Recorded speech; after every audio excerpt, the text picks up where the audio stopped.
Hi guys, I'm Melissa with Backcountry Custom Creations, and today we're going to be doing this tie-dye cup. We used acrylic paints, neon acrylic paints, and a little bit of glitter in with the epoxy to create this look. I got my inspiration from Beth Tumber over at Tumblr Mayhem on Facebook. I'll be sure to link her Facebook page down below. And without further ado, let's get started. Don't forget to follow us on Facebook, TikTok, and Instagram. Alright, to get started, we're going to pop that circle off the bottom. It's just a little sticker, and I used a dental pick to pull that off with. And then we're going to wet sand the entire cup. I'm using either 60 or 80 grit sandpaper here. And the reason that I wet sand is to keep any particles down from floating around in the air. You can also wear a particle mask when you're sanding the stainless steel, or just make sure your area is very ventilated. But wet sanding does cut down on any airborne particles. So I'm going to sand the whole cup, and we are going to remove the film that's on these tumblers from the manufacturer. And what that's going to do is create a grip for the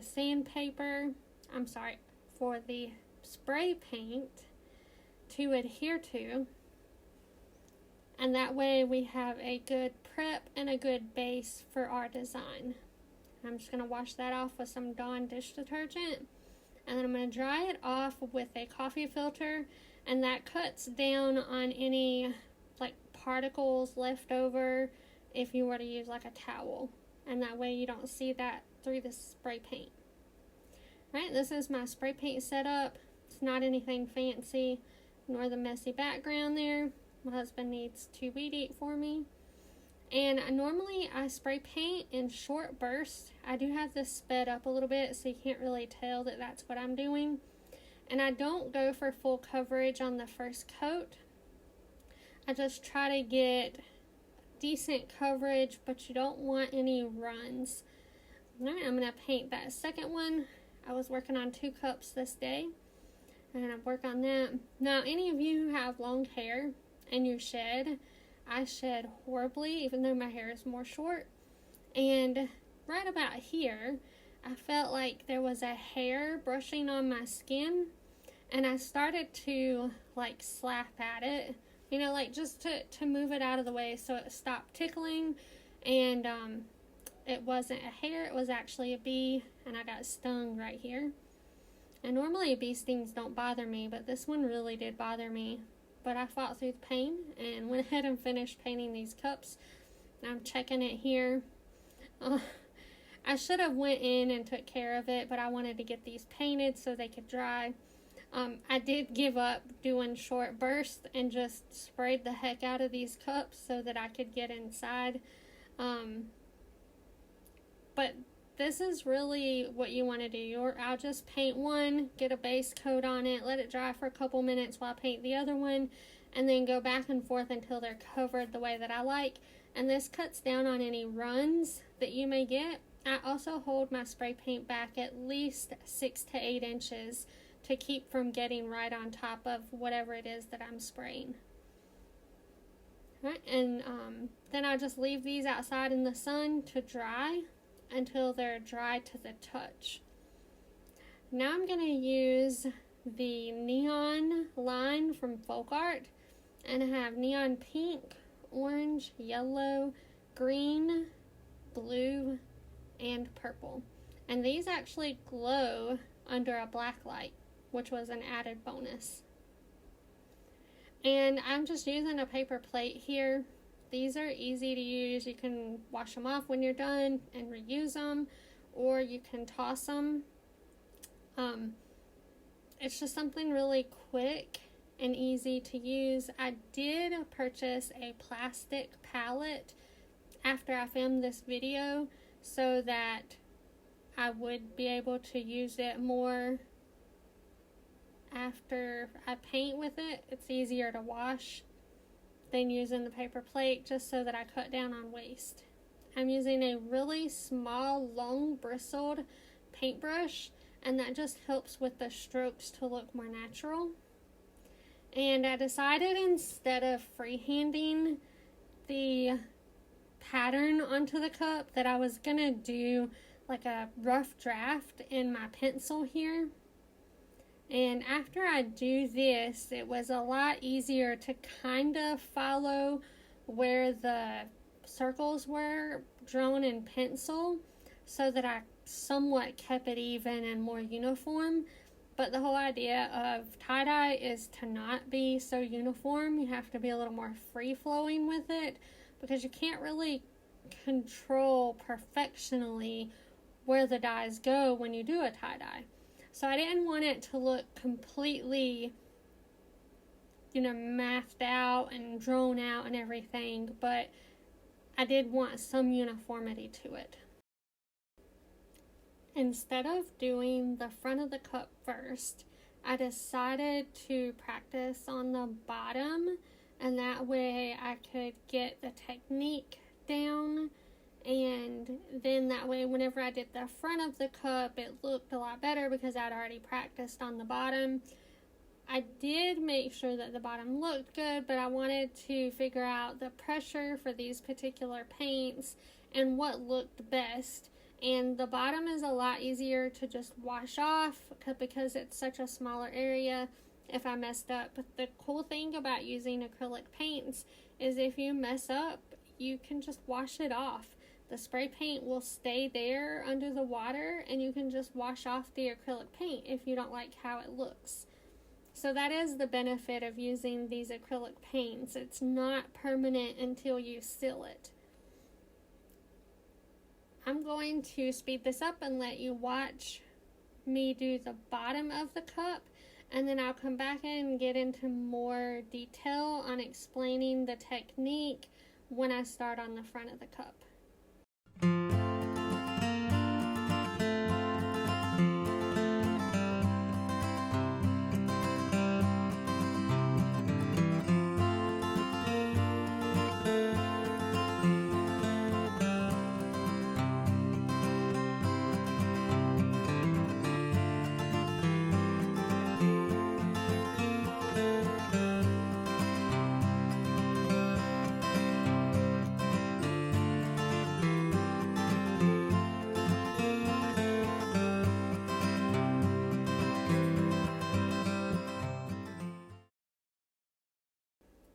Alright, so we're going to start on the front of the cup now, and I've already laid the base pink there in the middle.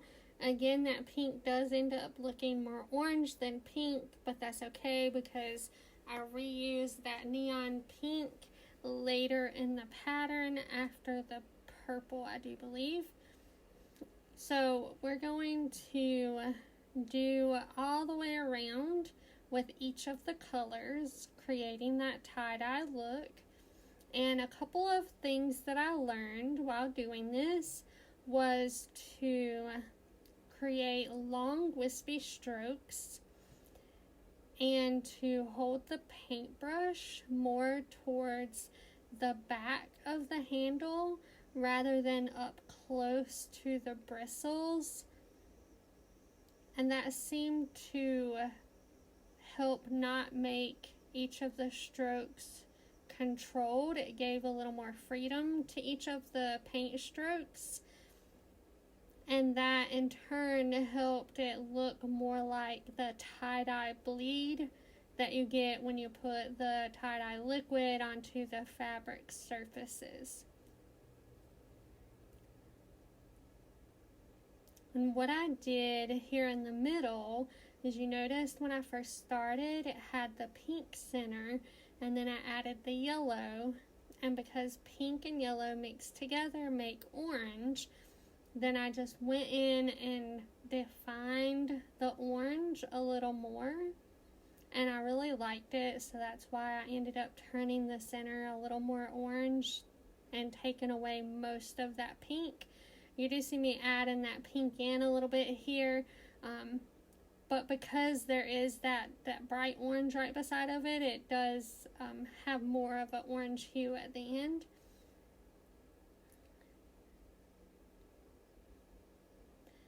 The other thing that I do, which you'll notice more on the darker colors, because you can see the individual paint strokes a lot better on the darker colors, is to get that tie-dye look. I will start off on each color, and I will start about a quarter of a way into the color before. So like whenever I do the yellow again here in just a moment, you'll see that I start in the orange a little bit, and then I will pull outward, and then you'll see me switch it up, like pull from the outside, some more toward the white part, in towards the orange. I find that helped make it look more like the bleed that you get with the tie-dye colors. And again, you'll definitely see that more when I start on the green per se, because the camera picks up the green a lot better. You can't really see the individual paint strokes with the yellow because it's such a light color and it's on the white base. So I'm going to speed this up until we get into the darker colors so that you can actually see that a lot better and you'll be able to tell what I'm talking about.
Alright, so as you can see, we have the green done, and because the color is darker, you can see the individual paint strokes, and that is exactly what we want.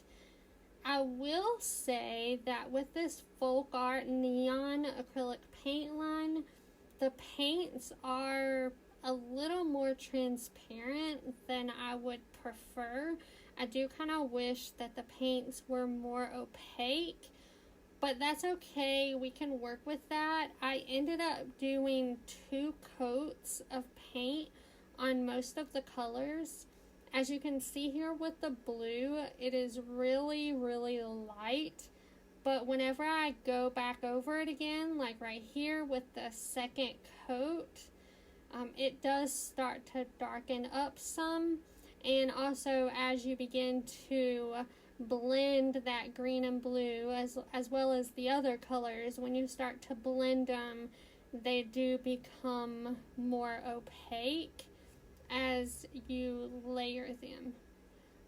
But if they were opaque to begin with, you wouldn't have as much to do, but who knows, if they were more opaque, it may not look as good. So we're just going to work with what we have, and these really did turn out to be beautiful. I do really, really like the individual paint strokes. having, you know, darker spots here and there because of the consistency of the paint. It just all really works really, really well together and makes this particular style work really, really well. I also want to say that the layering with this paint worked out really well. Most of the time when you work with acrylic paint, if you don't let the layers dry completely, they will kind of string up and scrape off. Like if you paint, like where I'm doing the blue and green, if I were to go over the blue and green again, it would remove the paint underneath if I didn't let it dry all the way. And doing this with these colors, I don't know if it's because they're the neons, if it has a different chemical makeup than most of the other acrylic paints, I'm not sure, but as I'm layering here, I did not have to let the layers dry as I went. I was able to just keep going, which was definitely a benefit for this particular style painting, because it allows you to layer and mix the colors as you need to, rather than doing a layer, let it dry, start another layer, let it dry. I was able to just keep going with the flow instead of coming back and forth on it. So, like I said, I don't know if it's because of the brand, the type of paint. I don't know if that played a part in it or not, but that was definitely a benefit for doing this tie-dye. I also want to say that you do not have to use these particular paints to do the tie-dyes. You can use any acrylic paint that you want to do these. You could probably even use alcohol inks. You could definitely use markers. I've seen people do these tie-dyes with markers, and the technique is pretty much the same. You're just using it in marker form rather than paint form. Those turn out really beautiful as well. You could, like I said, you could probably use alcohol inks, and you could either sponge it or paint them on. You could also do a glitter tie-dye, where you do the adhesive with a paintbrush and then pour on the glitter. That would definitely take a lot of work, but that's also doable. You could do it that way. You could probably do, let me think. I'm not sure if micas would work, but if so, that would be really, really pretty. Not only would you get the color, but you would also get the sheen from the mica as well. That's something that would be really interesting to try. I would really like to see a tie-dye done with mica powders. Here you'll see me adding that pink layer back in after the purple, and I definitely like the pink here after the purple. And because it is such a wide band of pink, when I go back in with orange again, it does not take away from that pink. And sorry about the film cutting out there. So now we're going in with the orange and yellow, and I'm going to speed that up because you guys have seen all of this, and we're just going to speed it up and get to the next step.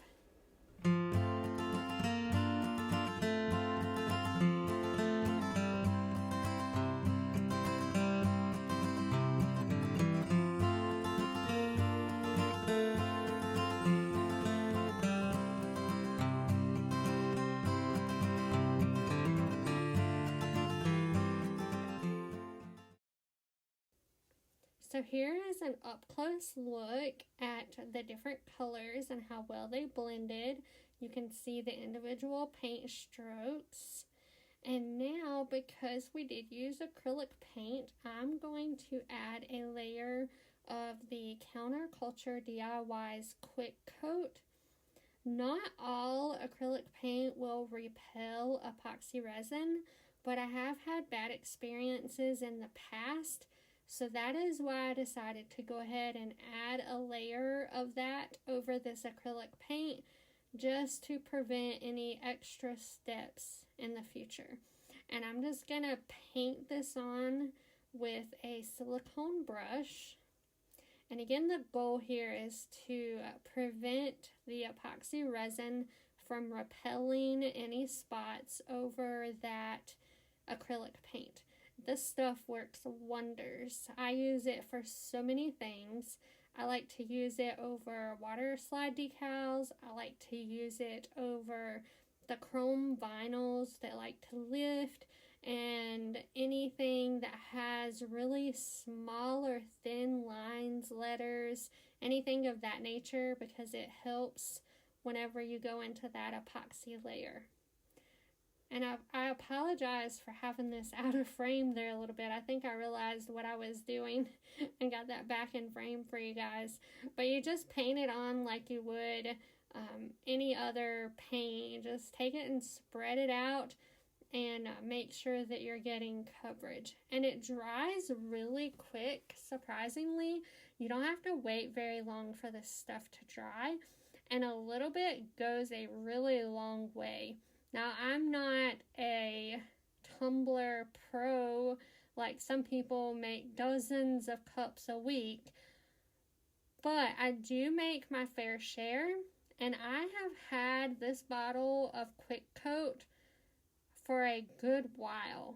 A little bit goes a really, really long way, so it may be a little pricey, but you don't use a whole lot of it at a time. It is really thin and it spreads out really, really well, and it doesn't take much to cover a tumbler at all. Now, most of the time I do not cover an entire tumbler because I'm just wanting to put it over a certain spot. But because this does have acrylic paint over the whole cup, I decided to go ahead and put it over the whole cup. Now, you could use the Rustoleum 2X clear over this, and that will do the same thing, but I'm pretty sure that it was raining this day, which is why I decided to just use the CCDIY Quick Coat instead of trying to make it outside. And I forgot to film actually applying the epoxy, but I do use Counterculture DIY epoxy, and I mix some vanilla cream in with that epoxy to give it a sparkle. Isn't that shine just gorgeous? The next thing we're going to do is add the decal, and I cut this out of black Oracle 651, so it is a permanent vinyl. And I do not remember the exact font that I used, but I'm just going to weed that, and then we're going to apply it to the cup. And I do use different techniques for applying my decals to the cups. So I'm going to show you one of the ones that I use. The transfer tape that I'm going to use today is actually not transfer tape at all.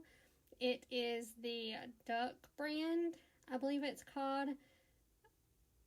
And it's like, it is clear transfer tape.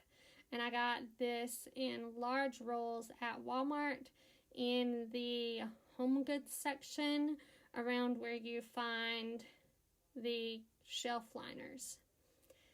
And you're just going to use it just like you would any other transfer tape. You use it the exact same way. I'm going to take the squeegee and just make sure that it's adhered really well.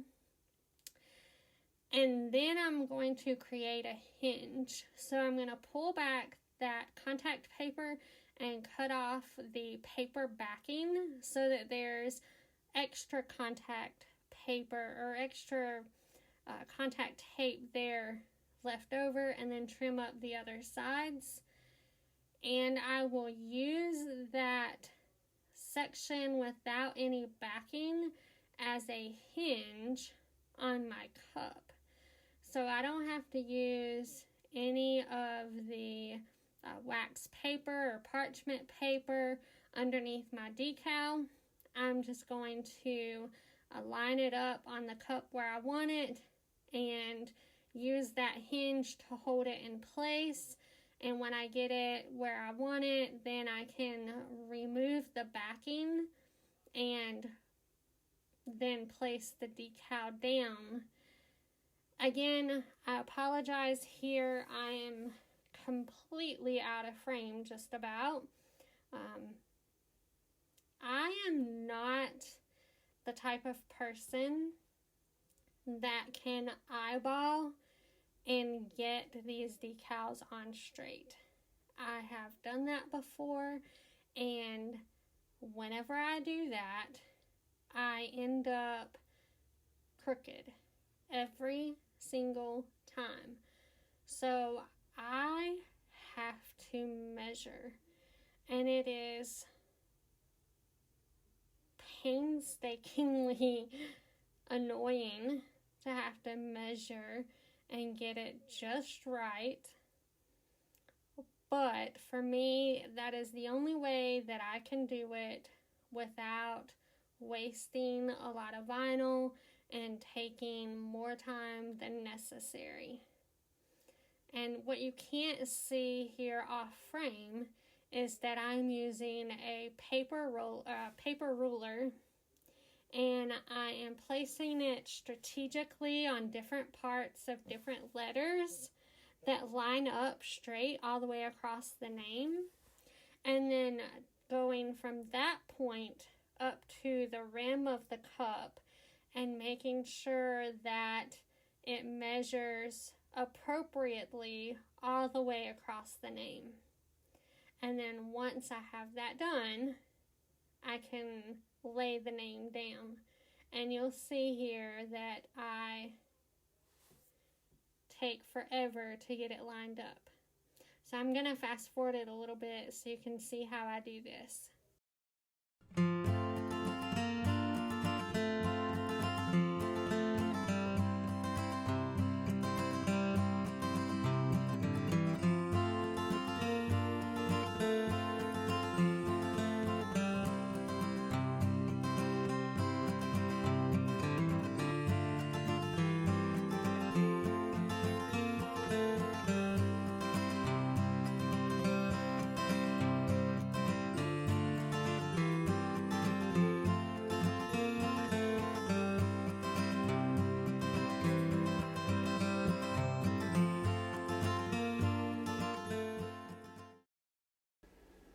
So here you can see that I removed part of that backing and placed that side of the decal so that it would hold down while I removed the other half of the decal, the other half of the backing, and laid the other half of the decal down. After that, you just pull off that contact tape, and of course you can see here me measuring again. I don't know why, because if it's messed up now, I just have to take the whole thing off and start over. But I am paranoid like that, so I measure again. And I'm just going to remove that contact tape off and leave just the name in the black vinyl. Now whenever I remove contact tape, I don't pull up on it, I kind of roll it down. And that helps make sure that no bubbles are in that vinyl decal.